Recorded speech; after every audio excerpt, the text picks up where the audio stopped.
ನಮಸ್ತೆ ಕರ್ನಾಟಕ.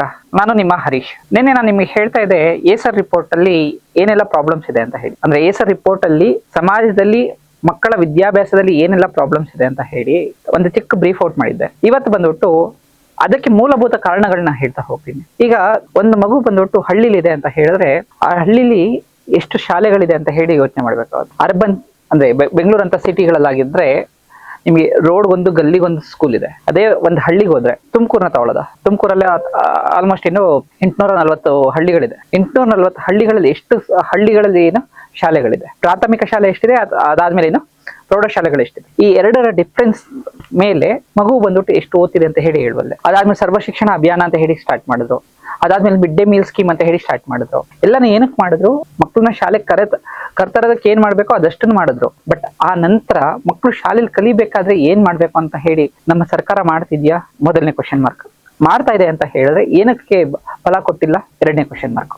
ಮೊದಲನೇ question mark ಬಗ್ಗೆ ಹೇಳೋದು ಇನ್ಫ್ರಾಸ್ಟ್ರಕ್ಚರ್ ಅಂತ ಹೇಳ್ತೀವಿ. ನಾನು ಇವತ್ತು ಬೆಂಗಳೂರಲ್ಲಿ ಯಾವ್ದೋ ಒಂದು ಸ್ಕೂಲ್ ತಗೊಂಡ್ರೆ ಅಲ್ಲಿ ಟ್ರಾಫಿಕ್ ಸಿಗ್ನಲ್ ಬಗ್ಗೆ ಹೇಳ್ಕೊಡ್ಬೇಕಂತ ಹೇಳಿದ್ರೆ ಒಬ್ಬ ಟೀಚರು 10 ರಿಂದ 20 ಜನ ಮಕ್ಕಳನ್ನ ಕರ್ಕೊಂಡು ಟ್ರಾಫಿಕ್ ಸಿಗ್ನಲ್ ಹತ್ರ ಕರ್ಕೊಂಡು ಹೋಗ್ಬಿಟ್ಟು ತೋರಿಸ್ತಾರೆ. ಇದು ಟ್ರಾಫಿಕ್ ಸಿಗ್ನಲ್, ಇದು ರೆಡ್ ಲೈಟು, ಇದು ಯೆಲ್ಲೋ ಲೈಟು, ಇದು ಗ್ರೀನ್ ಲೈಟು.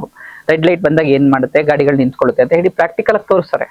ಅದೇ ಹಳ್ಳಿಗಳ ಕಡೆ ಇದೇ ತರ ಆಗ್ತಾ ಇದೆಯಾ? ಇದನ್ನ ಅಪ್ಲಿಕೇಶನ್ ಬೇಸ್ಡ್ ಎಜುಕೇಶನ್ ಅಂತ ಕರಿತೀವಿ. ಈ ಅಪ್ಲಿಕೇಶನ್ ಬೇಸ್ಡ್ ಎಜುಕೇಶನ್ ನಿಜವಾಗ್ಲೂ ಹಳ್ಳಿಗಳ ಕಡೆ ಆಗ್ತಾ ಇದೆಯಾ?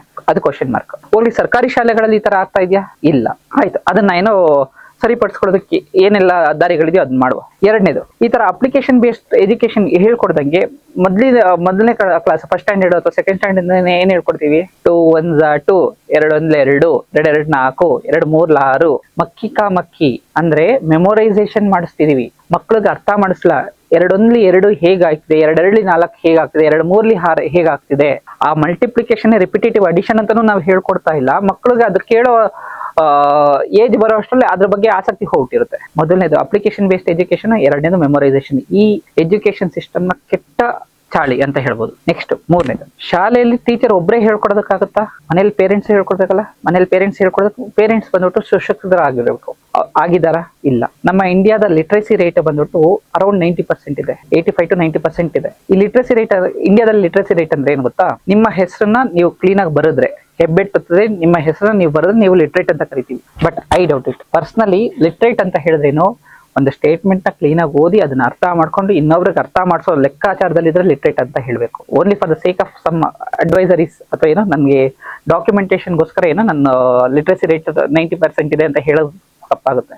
ಮುಂದಿನ ಸಮಸ್ಯೆಗಳ ಬಗ್ಗೆ ನಾಳೆ ಮಾತಾಡ್ತಾ ಹೋಗ್ತೀನಿ. Thank you.